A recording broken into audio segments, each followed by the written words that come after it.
స్వామి శరణం. VKR voice. ఇదే నిజం. ప్రభుత్వం వచ్చి సుమారుగా నెల దగ్గరికి వస్తుంది.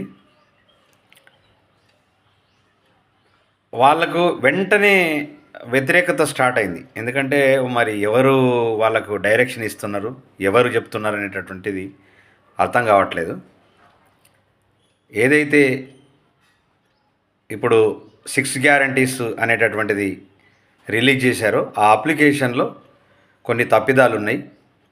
ఆ తప్పిదాలని మరి ఎలా సరి చేసుకుంటారు అనేటటువంటిది మరి రిలీజ్ చేసి అలా 20 లక్షల మంది ఇప్పటికీ అప్లికేషన్లు ఫిలప్ చేసి అధికారులకు అందజేయడం జరిగింది. మరి దాన్ని ఎలా సరి చేసుకుంటారు అనేటటువంటిది కాంగ్రెస్ ప్రభుత్వం నిర్ణయం తీసుకోవాలా, లేకపోతే ఇంకా వ్యతిరేకత ఎక్కువ అయ్యే అవకాశాలు మాత్రం బలిష్టంగా ఉంది.